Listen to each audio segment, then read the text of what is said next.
دیمەنی ناوازەی فیستیڤاڵی شکۆی خێزانە لە ڕانیە بە بەشداری زیاتر لە 4,000 کەس لە ناوجەوانانی قورئان لەبەر و بەشی باڵاپۆشی و هاوسەرگیرانی نۆماڵ فیستیڤاڵەکە بەڕێوە چوو.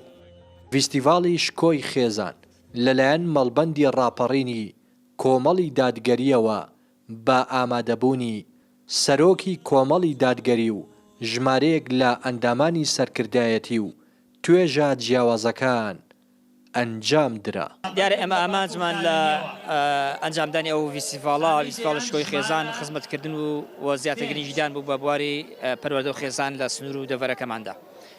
سواس بۆی خوا ژمارەیەکی بەرچاو لە بەشداربووان لە هەموو شەریعەکان ئەوانەی کە تێیدا بەشدار بن لە باڵاپۆشان لە هاوسەرگیرانی تازە لە قورئانانی نێوجەوان لەبەر وارە لە ماوەسانی پەروەردەکار ڕێژەی بەشداربوون بە کۆی شەریعەکانەوە زیاتر لە 4,000 کەسی تێپەڕاند. سپاس بۆ خی گەورە. ئێمە وەکو لیژنە توانیمان 5 عمرە لە ڕێگەی کۆمپانیا بەڕێزەکان و خەڵکی کارخوازەوە دابین بکەین. بەڵام سپاس بۆ خی پەروەردگار لە ناو بڕێوەچوونی لە ئەسنای بڕێوەچوونی فیستیڤاڵەکەدا ژمارەی عمرە گەشتی عمرە لە 5 عمرەوە بۆ 13 عمرە. ئەوەش بەڕاستی جێگەی خۆشحاڵی بوو.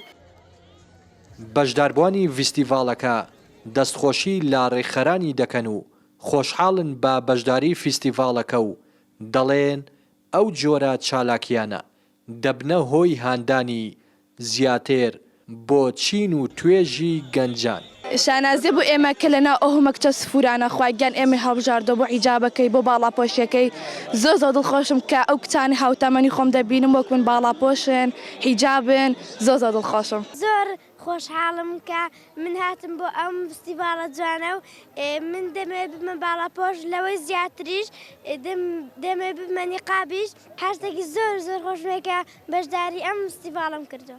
من لە فستیڤاڵی شکۆی خێزان بەشداریم کردووە کە لە بەشی حافیزدا زۆر سپاسی مامۆستاکەم دەکەم بە سەرپرشتی ئەو توانیم 4 جزئی قورئان لەبەر بکەم و ئێستاکانش گەشتێکی حمڕەم بۆ دەرچووە.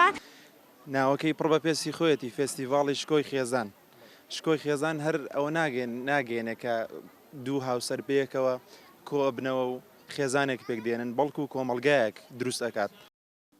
لە چوارچێوەی گرنگیدان و خزمەتکردنی خێزان کۆمەڵی دادگەری لە سەرجەم ناوچەکانی هەرێمی کوردستان ئەو جۆرە چالاکی و فستیڤاڵانە ساز دەکات و بە هەزاران کەس بە پەرۆشەوە بەشداری تێدا دەکەن. پێشتریش هەر مەڵبەندی ڕانیەی کۆمەڵ فستیڤاڵی لەبەرکردنی قورئانی پیرۆز و باڵاپۆشی و ئاهەنگی هاوسەرگیری ئەنجام داوە. ڕێناس ئەرسەلان، کەناڵی پەیام، ڕانیە.